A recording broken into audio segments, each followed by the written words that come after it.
Welcome back to a new edition of Ashes to Apex. Today I have a very special guest, someone I'm extremely excited to introduce to you, Dr. Mark Mayfield. Dr. Mark Mayfield is a licensed professional counselor, and he's also an assistant professor at the Colorado Christian University.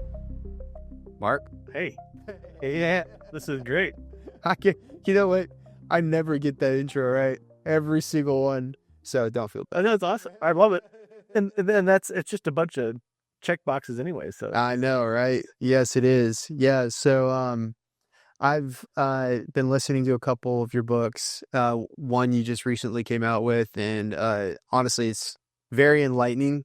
Um, the one that you just came out with, even though it's geared more toward people in ministry and leadership in ministry, I was like, we got to talk about this because in entrepreneurship, we're dealing with leaders, right? And we're dealing with people from all walks of life. And I can't wait to get into some of that. But first, before we do, why don't you tell me a little bit about yourself? sure. And what you do. Well, yeah. So we're, I would say, somewhat recent transplants to Texas.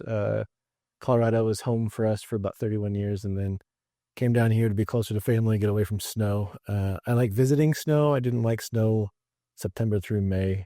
It's kind of what we had. I So hear it's you. nice to have these. I'm looking forward to leaving today. It's not Nice bad out- days nice ahead. today. So Super nice. looking forward to the fall and winter and spring and just being outdoors and whatnot. But moved down here, be closer to family. We go to Faith Bible Church, which is great. But I have been a counselor educator for 15 years full time, and then counselor for about that long, and just have a real heart for making this complex stuff, or the stuff that we think we make too complex, simple.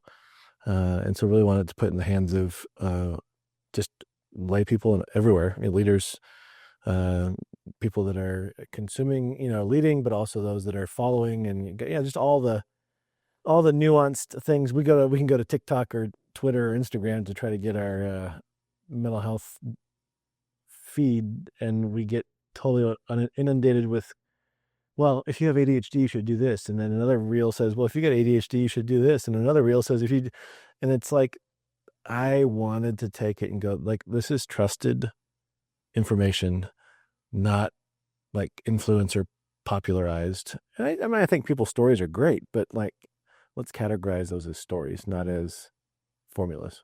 No, I love that. And I also love the way that you give like a list of things not to do. Yeah. And then things to do. And it's very simple. Yep. Yep. Yep. And it's like, man, we all have friends that struggle with depression. Statistically, we do. Yeah. Like, there's absolutely no way. Like, there's no way if you know more than 5 people, you don't, somebody struggling with depression, They may not broadcast it, but right. Absolutely. Yeah. So, yeah, it's great to know, that there are resources like that out there that we can all use. And it's like when the title of the book is a little deceiving because it says for ministry, Mm-hmm. but I mean, in reality, this is a mental health handbook for anyone, Mm-hmm. Yeah, family, right? Like absolutely.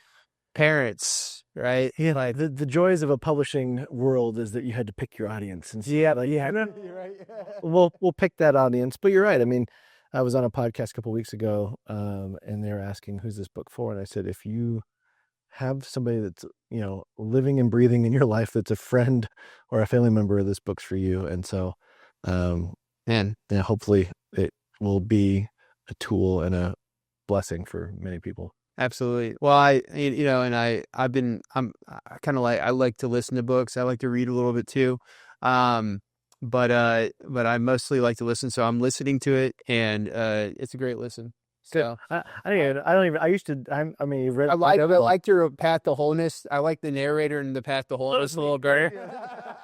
But I don't know who narrated this one. I didn't know that they were doing it. It's all right. I'm kind of grateful because it's like a 360-page book. It's a hefty book. Man, sitting in studio over 11 hours of listening. Yeah. I'm sitting in studio for the other ones was just super cumbersome. I So bet. I'm glad not to do it this time. Yeah, I bet. Yeah, yeah. Well, I mean, you did a good job narrating, that's for sure. On the first one. I have some general questions. Please. So we're talking. First of all, here are a few stats. Let's Sure. talk about uh entrepreneurs and mental health because this is an entrepreneurial podcast, Yep. and we're gonna cross pollinate a little bit. So depression, over 30% of entrepreneurs statistically are experiencing depression, like, or have depression. Um, and you kind of go in your book about different levels of depression, and Mm-hmm. so I'm guessing this is kind of a blanket. Typically is. Yeah, a blanket, but we're not all in major depressive mode, but the 30%, it's a pretty hefty number. It's one third of entrepreneurs are dealing with that. One out of three. That's wild to me. 29% have ADHD. That's not surprising at all. I actually think it's probably a little low. Yeah. I'm thinking. Let's see who's not being honest in that. Yeah, right. Yeah. Yep. And this one is very personal to me. Substance abuse disorders, not just a little dabbling with, Right. this or that, but substance abuse disorders, 12%. Yep.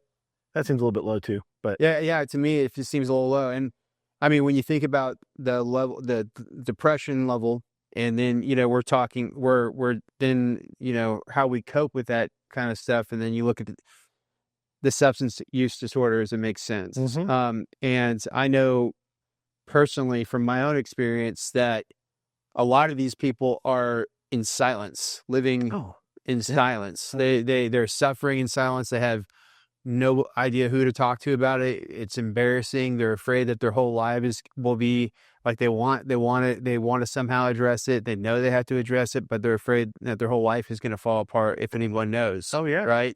Yeah. And we can talk a little bit more about that. Oh, But and then multiple conditions. So we have more than one. 32% of entrepreneurs reported having two or more mental health conditions. 18% three or more. So, and the main things that we seem to deal with are burnout, stress, anxiety, and isolation. Surprise, surprise. They say it's lonely at the top. Yep. Yep. Yep. And it doesn't have to be. Right. And I think we see that in ministry too. We see that in, I think we see that with dads. We see that, in a lot of different ways that I think we convince ourselves that we're by ourselves.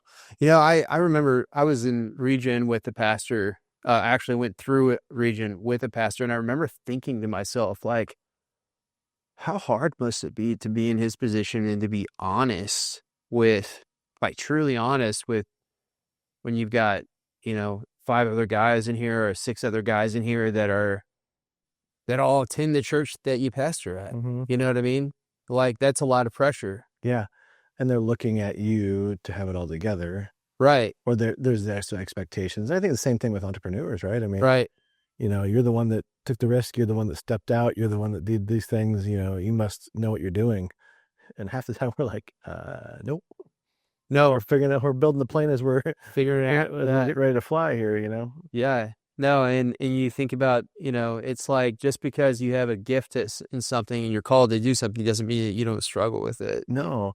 Well, and how for how long, I mean, it's now been a little bit more, probably the last 10, 12, 15 years, where entrepreneurship is looked at as a viable option. Back in, 15, 20 years ago, it was, oh, so you're just unemployed. Right. Right. And, and that gets thrown into it too. That's because I can't tell you the last time that I worked for an organization that was kind of micromanaging, controlling, but it's a soul suck for a lot of entrepreneurs, right? I get to work for Colorado Christian University and they're great. I get to do my job and do it well, and they're not micromanaging office hours from a distance and different things like that. So there's the flexibility to write and consult and coach and counsel and do different things. But, a 9 to 5, just, ugh. I know. No, I've never been able to do it. And I mean, I did, but I always and this is also, some stuff I've learned going through Sure. Yeah. my own journey. My need for validation is so strong that, you know, it's it's interesting because when I was in a workplace, the only reward that I really would get out of that was hearing a good job or whatever. I needed to hear that. I needed to Right. feel that validation. When I went out on my own, the validation was getting a deal, closing a deal. Getting Ki paid too. Yeah, right. Paying bills, getting Paying bills, yeah, getting it, yeah, right. And so it's a different side, a different style, but I remember just it was just very difficult for me um to sit in a role where I felt like I could be doing this myself, Mhm. you know? Mhm. So, um, so I would say that entrepreneurs are kind of sort of a different breed. They're just wired differently a little bit. Yeah, and I think there's a lot of shoulds that go with that. We should have it all together. We should have it figured out. We should have all the answers. I think we almost create an isolation for ourselves in that versus, the greatest thing I learned as an entrepreneur is like, I don't know, let's go figure it out. Like, Yeah. I don't have it all together. I haven't figured it out yet. Kind of that vulnerability, humility piece, but we're worried that everything's going to come crashing down around us. And I think that's the same thing with, you know, people in ministry. We see that with, just in general, like we have created this narrative, Mm. in ourselves that if we were to ask ourselves where it came from, we'd probably go, I don't know. So would you say that in many cases the isolation that we experience comes from our own pride? Self-induced for Yeah, sure. Yeah. self-induced. Yeah. Or, the moment that we get criticism or the moment that somebody disagrees with us, let's be honest. I think a lot of us, I'll for myself know that my ego strength it didn't used to be really strong. I used to care what people thought about me like deeply. And so, a small criticism or without, like you're saying, not the the accolades or whatever, Right. I'd be like, oh, well, I can't let that part of myself out again. Mm-hmm. I can't show that. I need to maintain this, whatever persona. I don't know. I think something shifts as well when you completely give yourself over to God, right? Oh, it does. Yeah. Because like it's like when you finally realize, hey, this isn't even about me. Mm-hmm. It's like, everything that has happened up to this point, the going to school, the accolades, the thing that the wins, the losses, all of it has been designed to shape me in some way, form, or fashion, right? To somehow um do God's will, Sure. right? Right. And that's a humbling. It's humbling. Yeah. It's humbling. Period. Yeah, Yeah. it's just humbling. Yeah. Yeah, Yeah. yeah. I think that when I found myself now doing something like now, like my whole focus was to glorify God. I was like everything else just seemed, first of all, give me a sense of peace that I'd never known before. Right, I stopped trying to impress other people, and Mm-hmm. um, I realized that all I really needed to be focused on was today and what God had for me today. Right, Mm-hmm. I think that was a big key to that. But yeah. Okay, let me see here. Um, got some notes here. So, what would you say is the biggest mental health challenge that you see in entrepreneurs? Well, we've kind of alluded to it or kind of talked around it, but it is that loneliness Yeah. piece. I think it's a couple different levels, right? It's the loneliness piece of we have to have it all together, like we just talked about. But I think it's also the loneliness piece of I don't have anybody I can talk to that really understands what I'm going through or what it's like. Mm-hmm. Well, if it's that hard, go get a real job is what I've been told before, and it's like, you don't understand it. I'm trying to build something here. I feel like I'm following what God's calling me to do or, those kinds of things. And so I think to find, I mean, one of my encouragements is to find a group of people or a group of, that can, that get it. that you can go to and turn to. But I think loneliness, kind of what I call as a disease pathway to other things. And so we don't pay attention to that, we're going to quickly be in a world of hurt. Yeah, you mentioned that. You mentioned that in your book, like in the first chat, like you right off the bat, you said you give some statistics on loneliness and isolation. And it's I can't agree more. I mean, for especially for someone that is a provider, Mm-hmm. right? Like I'm a provider, I'm an entrepreneur, and my family depends on me, and is my goal is to protect them from all the stress Sure. and all of the anxiety and things that I feel on a daily basis. But like we were just talking about, that could be a lonely path. Like I feel like I can't talk about, my struggles with my spouse. Mm-hmm. And it's because I don't want to freak her out. Right. Right.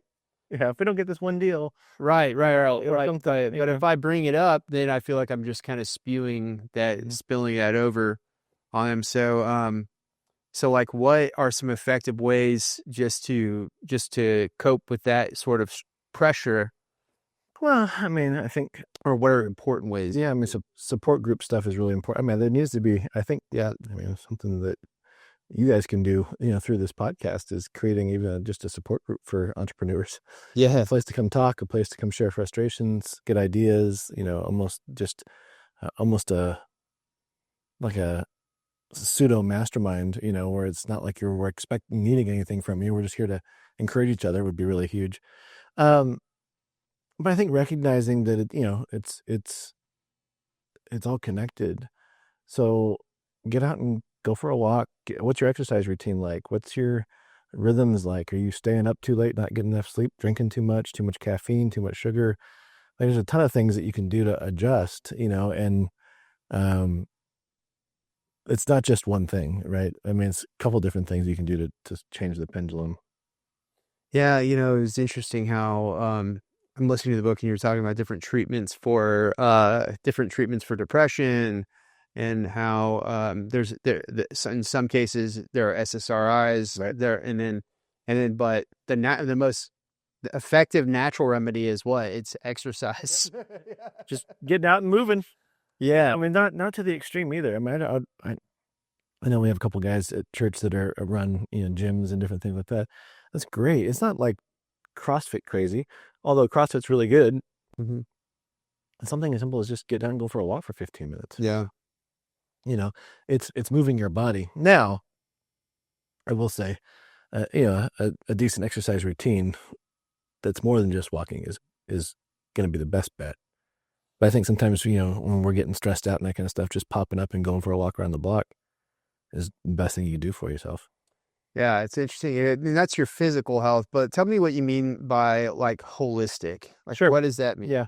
Well, so I don't know if you saw this in there. I don't know if I put it in there, but our former Surgeon General came out with a study that said that pervasive loneliness is equivalent to smoking 15 cigarettes a day. I did. Do you see that? Yeah, Yeah, I did. yeah. Yeah. No, not just like, I'm sitting there going, wow.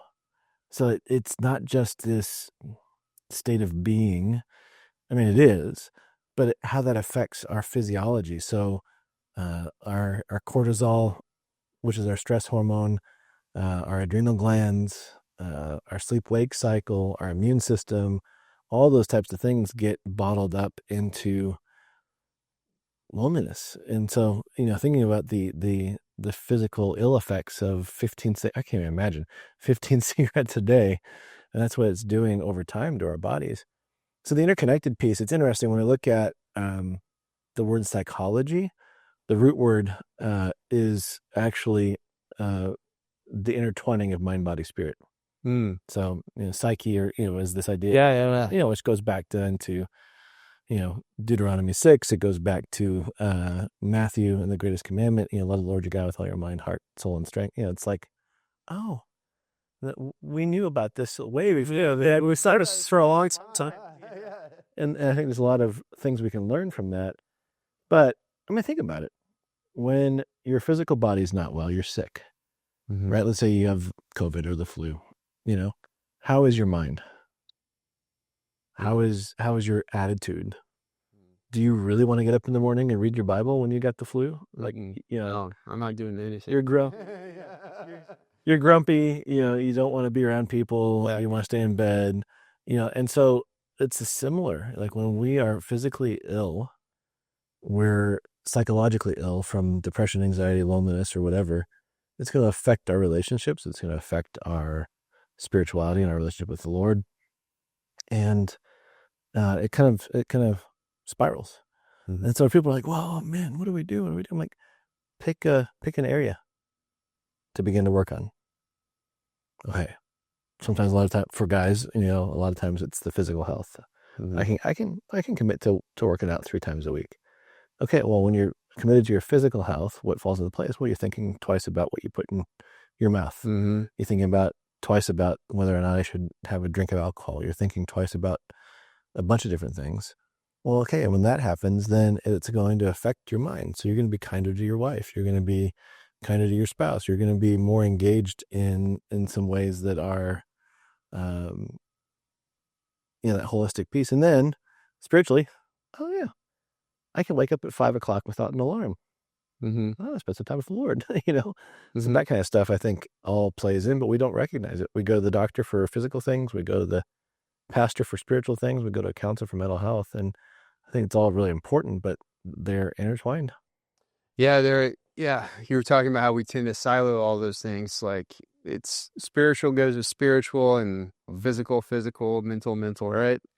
And it's kind of interesting how when you do go to it's depending on the type of mental health professional you go, it could be all, I mean, there could be zero spiritual aspect to it. And so I feel like it's kind of important to to thy own self be true. Like it's super important that we really know what's going on with ourselves, so we speak to the right person. Well, it is. And I think that's where it's doing I always tell um, my potential clients, like, I usually do a half-hour meeting, um, Hmm. free of cost. Let's just make sure that we're a good fit relationally. Hmm. And then it's like, you've got to, you're the expert on you. I'm the expert on some other things, but like, we're going to partner up and work on. I think a lot of times we think that the person we choose has got to be the person we stick with from a mental health standpoint. And that's not true at all. But go out and interview, go out and kind of do your own homework and your own research. And then if you're a part of a church or an organization, like, find out who they've vetted. Because yeah, you're right. Not every counselor is created equal, and we want to be able to walk alongside people according to what they desire. And Right. we can't get away from it. We are mind, body, spirit, whether we agree with that spiritual side or not. Mm, And so it's an important part of the healing process for sure. yeah. So, when someone is experiencing um, stress, burnout, they've just been going for so long. Like, um, how common is it to see physical manifestations of that mental illness? Oh, I'd say 100% of the time. Yeah, I mean, and if I guess at what point does if someone's constantly stressed, at what point does that become a mental, like, what, Oh yeah, because we all experience stress. Like, what sure. point do we need to like be like, okay, maybe it's time to talk to somebody? Well, I am an advocate that we need to be proactive in talking to somebody, not reactive. Right. Okay. And so our society is very reactive and Hmm. has been for a long time. It's getting better, but I'm fine, I'm not fine, really not fine. I need to go find somebody. Now it's crisis mode versus going, hey, I'm an entrepreneur. Yeah. Maybe my self care is that I see a counselor once a month, Yeah.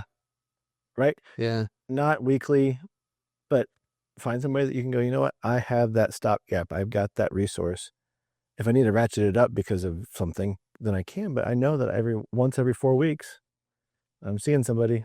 I'm talking some things out. Yeah. Talk to. They Yeah. put it, I think that is, I think it's very similar to, well, every 6 months you're going to get your teeth cleaned, Mm.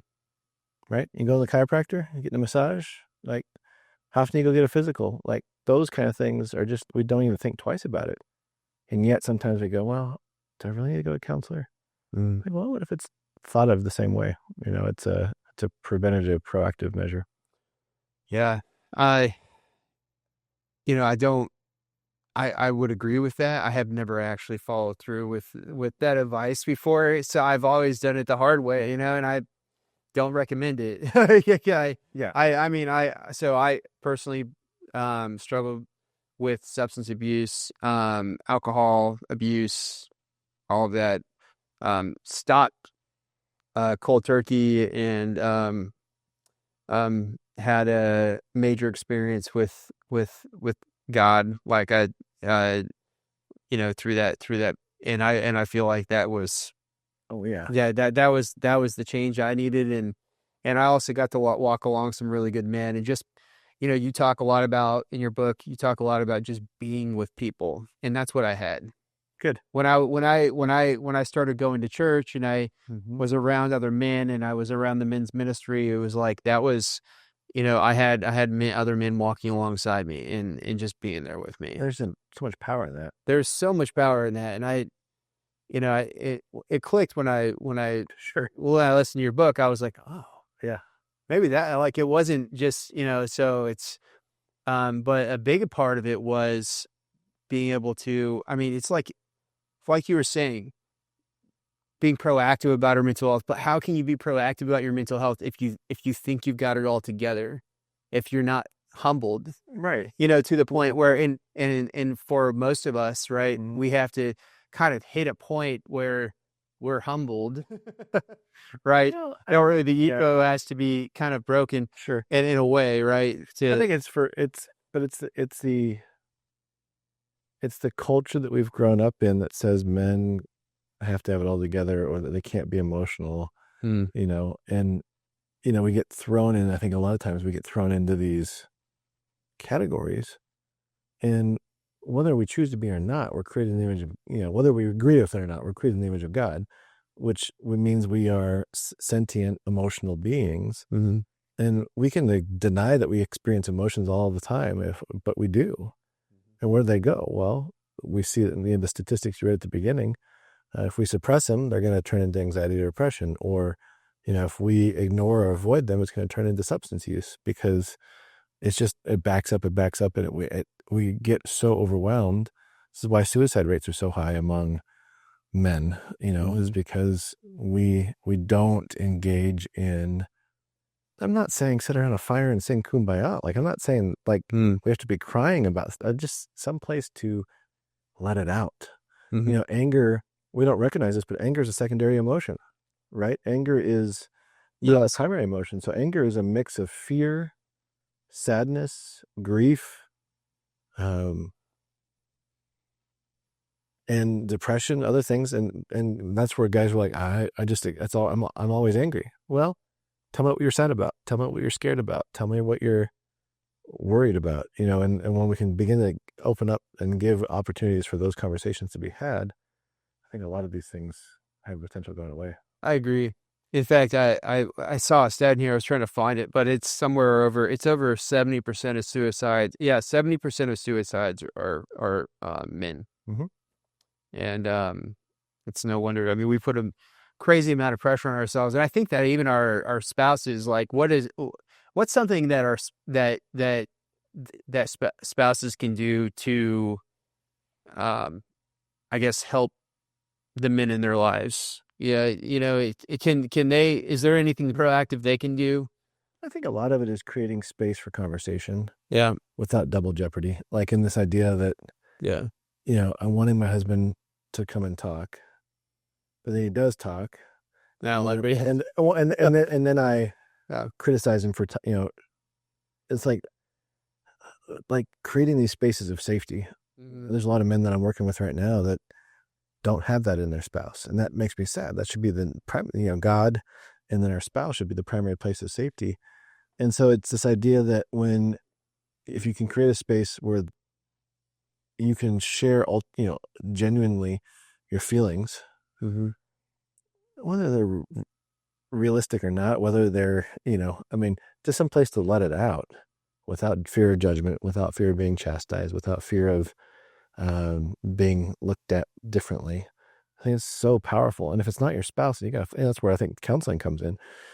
Not your spouse, and maybe it's counseling. If it's not that, maybe it's men's ministry. Maybe it's a small group. Maybe, I don't know. Yeah, I mean, it's like, yeah, how could I be vulnerable? I mean, I'm supposed to be the hero. I'm supposed to be the protector. I'm supposed to be the provider, all of these things. Like, how is it possible for me to be vulnerable with my wife, Mm-hmm. when I'm supposed to be all of these things to them? And the funny thing is, most wives that I've talked to actually see that as a sign of strength. Mm. And they want that. There are very few wives that I've worked with that don't know how to handle that when it happens. Most of them are like, this is great. We're talking about stuff, Mm-hmm. Yeah. And, I found that one of the things that, especially while I was still drinking alcohol and stuff, one of the things I did quite a bit was, while I was in my own depressed state, right? I was in and coping with any way I could to get through it, but I was so overwhelmed with my own thoughts and everything else that when my wife would speak to me, or express concern about things, I would dismiss it. Or your I defense, can't, or your defense. or the defense. Right. I can't deal with your concerns right now. I've got so many of my own, Right. and it was interesting. I had a moment. It was after I'd just gotten sober and just completely committed to it, and I remember realizing that I was doing this, and actually I've been starting to cry a little bit. I just apologized to her. I said, I'm sorry. And for the first time, I think I remembered actually listening to her. She said something and I paused for a minute. And instead of reacting, like I wanted to immediately just put up the wall, but I paused for that second, and I just said,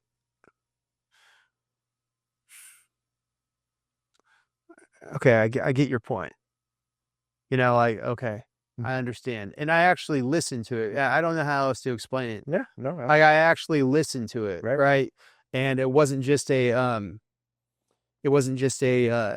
just my automatic reaction. I was like, I realized, man, I do that a lot. Like I have these automatic reactions to things, and I know that's kind of going off tangent, No, but I talk about it in my Path to Wholeness book. Is that yeah, it's a reflex.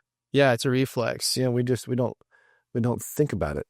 right? Just do it until we hit rock bottom or we confront it or whatever, and then it's, oh, probably should redo that.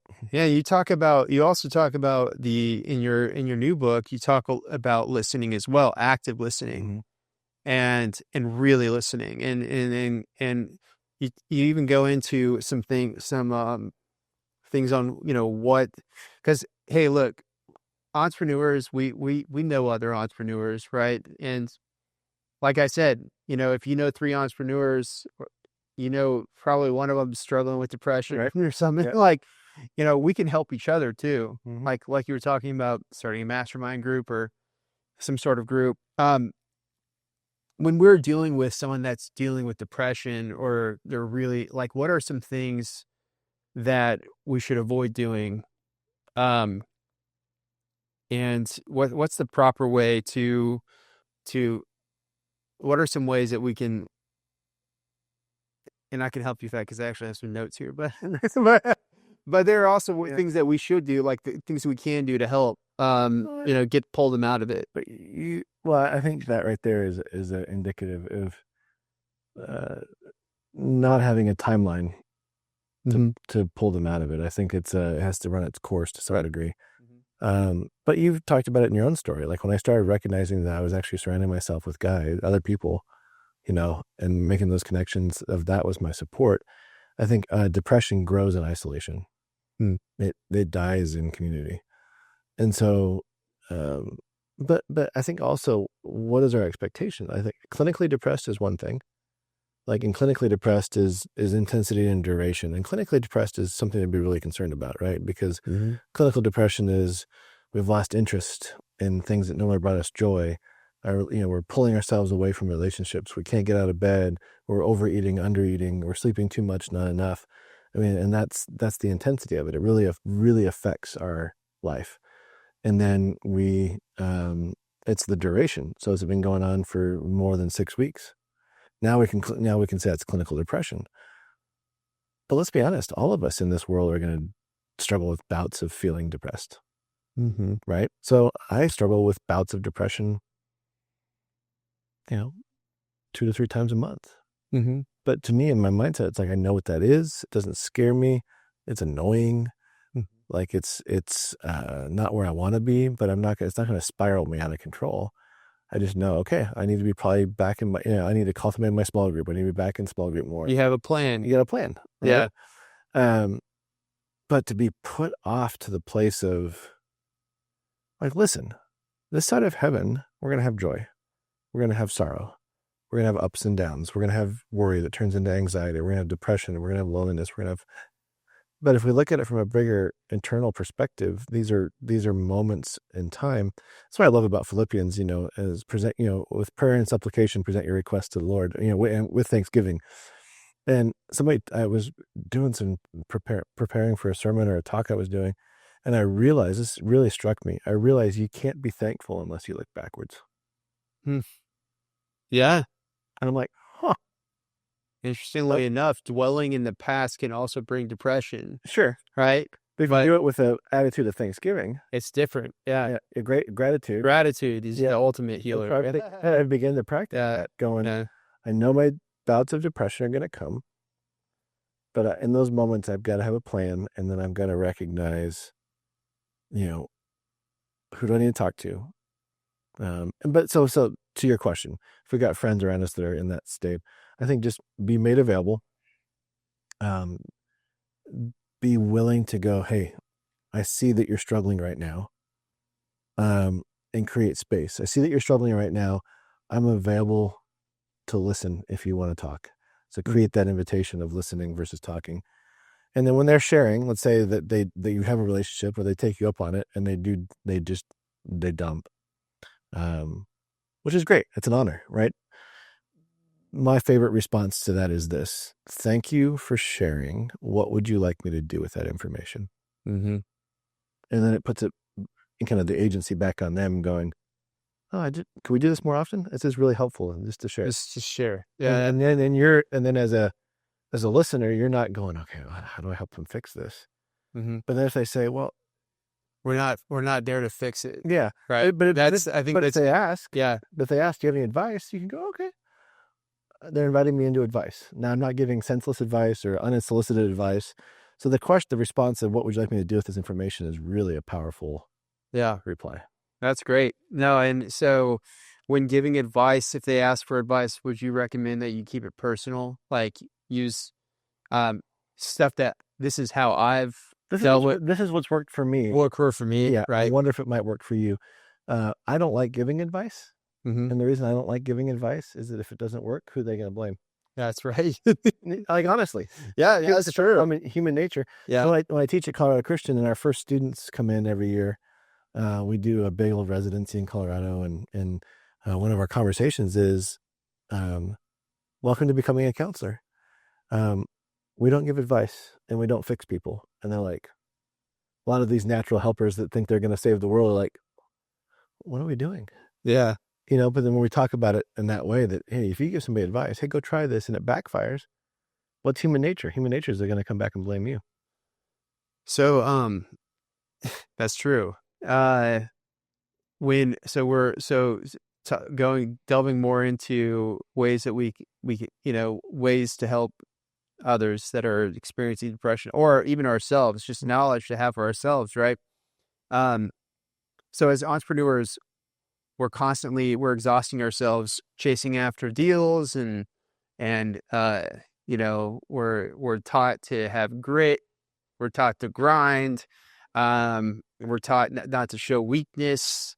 And so, we get big deals and that feels like, oh man, it's awesome. We're on top of the world. But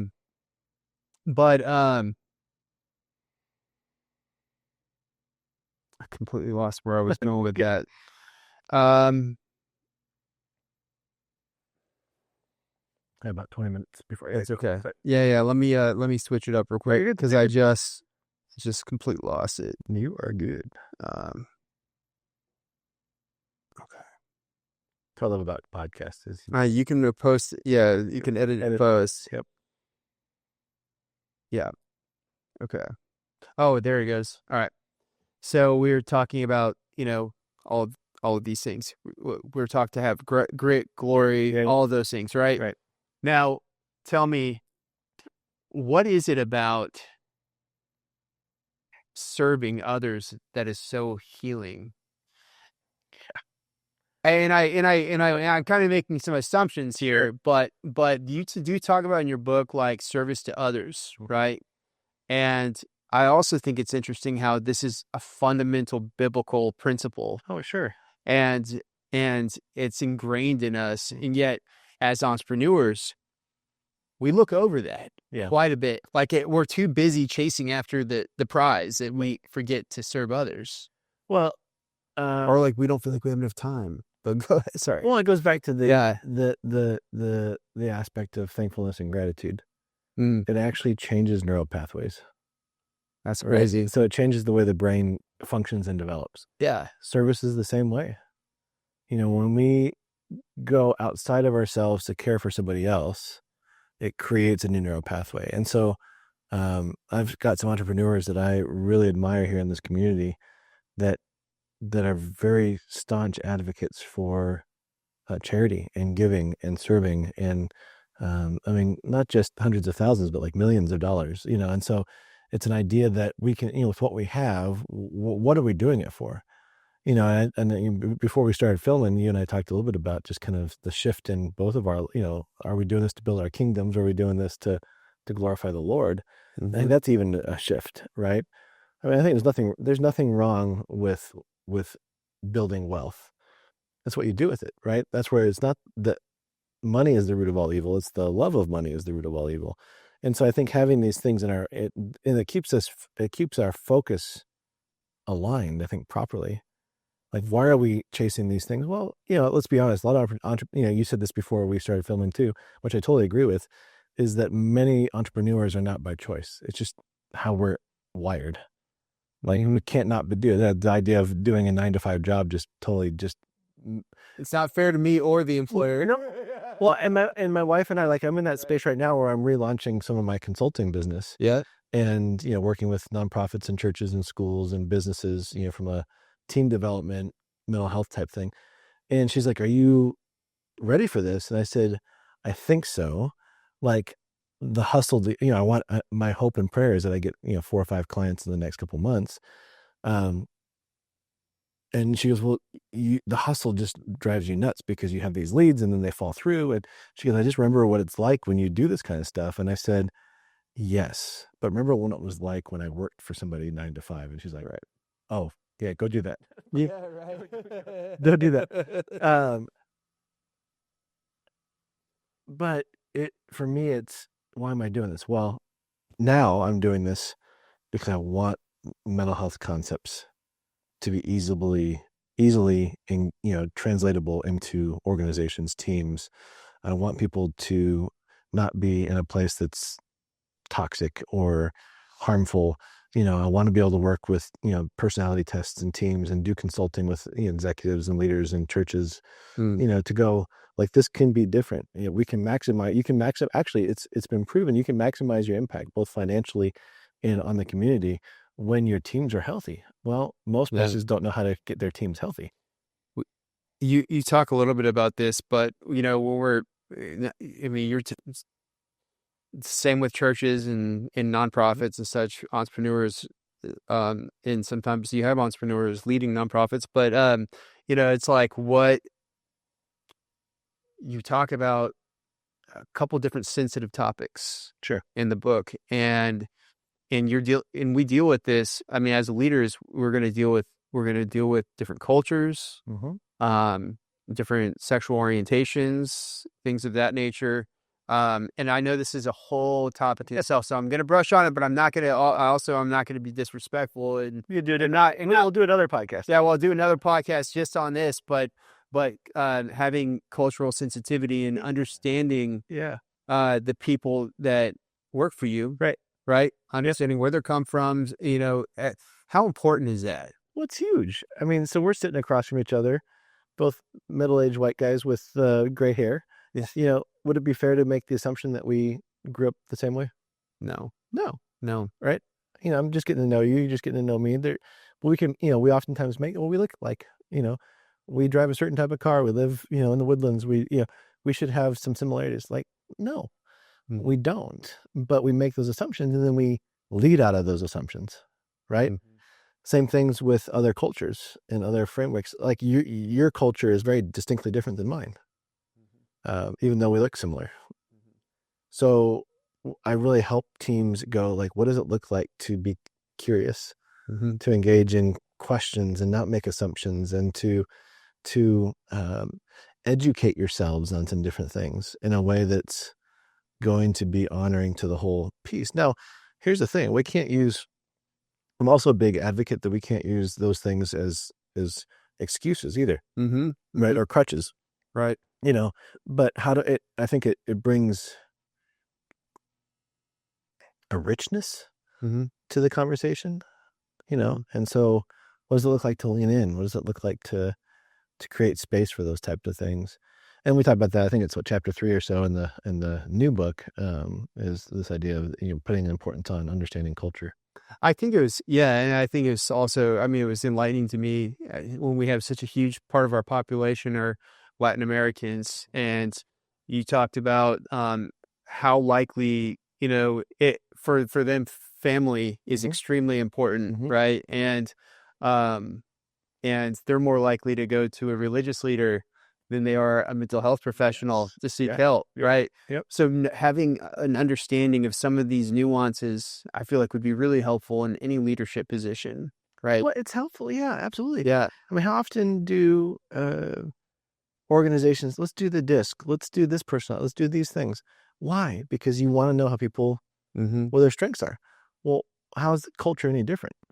Right. It's not. It Some ways it's tied to their culture. sometimes it's how their culture, right? And Yeah. so how do we draw out some of those things, loyalty, kindness, you know, that are ingrained in kind of how they were up, that they were brought up, the neighborhood they were brought in, were they brought up by their mom, their grandma, their dad, two parents, you know, in the United States, not in the United States, first language English, not, you know, I mean, there's a ton of things in there that can, if you were actually intentional about understanding, it would actually draw and enhance, I think, your overall team dynamic and product.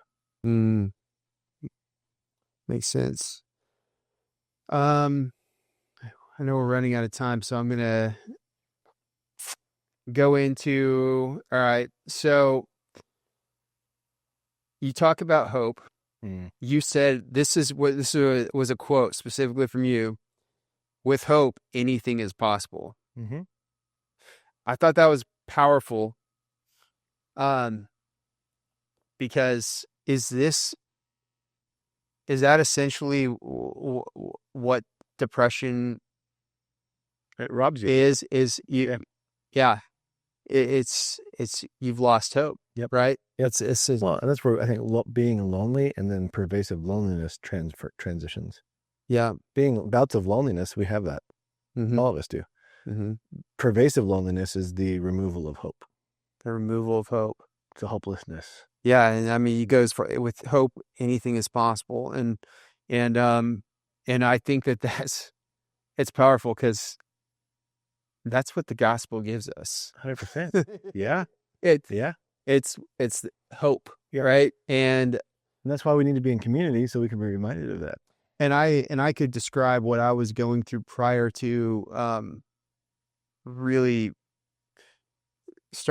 having a relationship with God. Like it was definitely a spiritual thing, with substance abuse. We say at least, if you go to a room in an AA, they tell you it's a spiritual malady. Yeah. It's, you know, and we talk about, like alcohol it being an allergy, right? And a spiritual malady. And I don't know. It makes so much sense because that's really what I needed to when I quit Adderall, my 6 to 8 Adderall a day habit that I picked up from being a workaholic and not knowing when to stop. My lack of hope what was I don't think that I can do this on my own. Mm-hmm. I don't think that I can. Feel like if I stop taking these pills, everything's going to fall apart. I'm not going to be able to work. I'm not going to be able to serve my clients. I'm going to lose everything. Then I'm going to lose my family, and then these are all the things that go through Right. An entrepreneur's an head. entrepreneur's head Yeah. when they lose something that they cope with. Yeah. Right. Yep. And it could be anything. Yep. Doesn't have to be Adderall or It could be pornography. It it could could be pornography or whatever. It's Yeah. something that you use to cope with. Mm-hmm. Um, so finding hope that, hey, there's a loving God that actually just wants me to abide in him and do his will, and that he actually has a plan for me. Right. That was a lot of hope. Yeah. Well, it provides purpose. So one of the counseling center that we practice, my wife and I started in Colorado. Our tagline was clarity, purpose, hope. Purpose, right? Right. So when we have clarity, we find our purpose, and when we have purpose, we have hope. Oh yeah, those all go together Right. really well. Kind of linearly. So I think a lot of times when we have people that are struggling, help them make sense of things, create clarity, and then find purpose. One of my favorite authors is Viktor Frankl, and he wrote a book called Man's Search for Meaning. And he was a board-certified psychiatrist, passed his exams 3 months before he was thrown into Auschwitz. Wow. And he survived. He died in 1985 or 1987. And basically, as he was going through Auschwitz, he found that if people have a why, they can survive anyhow. And his why, that was what kept him alive. And so I read his book, either read it or listen to it once a year in the summertime. Wow. Just as a reminder that all of us have a purpose. Yeah. And if we come off center on that, come back to that, and that purpose alone provides hope. Yeah, that and you go. It takes me back also to Romans 5:3, where it talks about struggle, which leads to perseverance, perseverance to character, and character hope. And in that, it's like, I think about that verse, and I also believe to be an entrepreneur, the only way to really truly be successful and to navigate through this craziness that we call the world is to have your values, like that you have to have a foundation. And if you don't have values to help you navigate, you're going to get lost. Yeah. Yeah. Yep. Yeah. And I think part of that is that character that you build over time, right? And the people you surround yourself with. The people you surround yourself in. What do they say? You're the average of the 5 people you spend the most time with, right? How much truth is there to that? There's quite a bit. Yeah, right. Yeah. I know we're probably coming to a conclusion here. All right. So, so many other things I want to talk about. Do it again. We will do it again. But yeah. We're gonna definitely do it again. But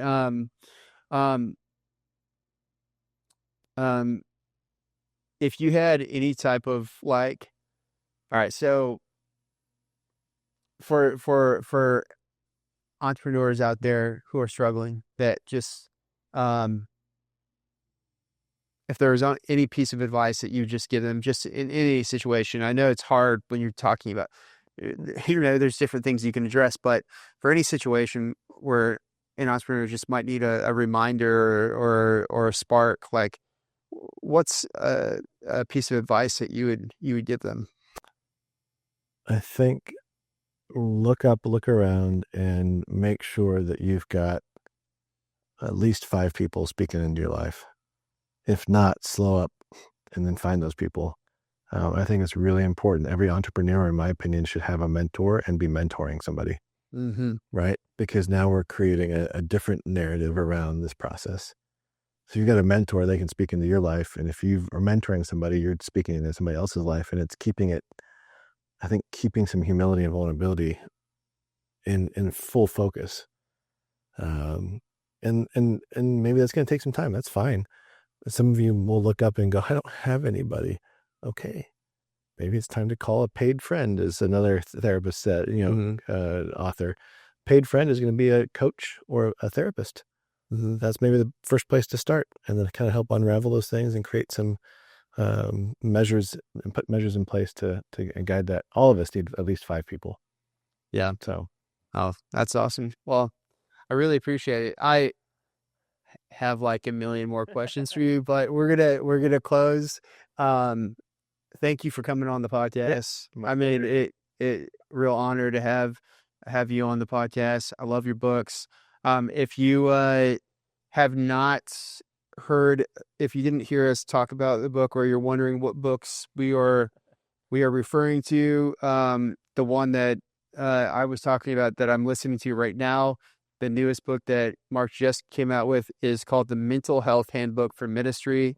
I recommend this for anyone, because if you're a parent, you're a business leader, it applies to anyone, because you're going to deal with the things that he's talking about in his book. You're gonna run into these things in any leadership position that you find yourself in.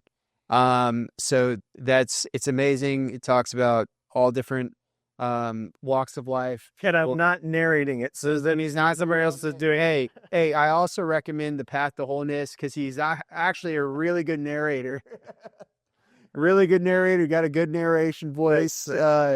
But yeah, go definitely pick yourself up a copy, download it, and listen to it like I am, or order it. I think you can find it on Amazon, right? quickest way. Yeah, go on Amazon, look for The Mental Health Handbook for Ministry by Dr. Mark Mayfield.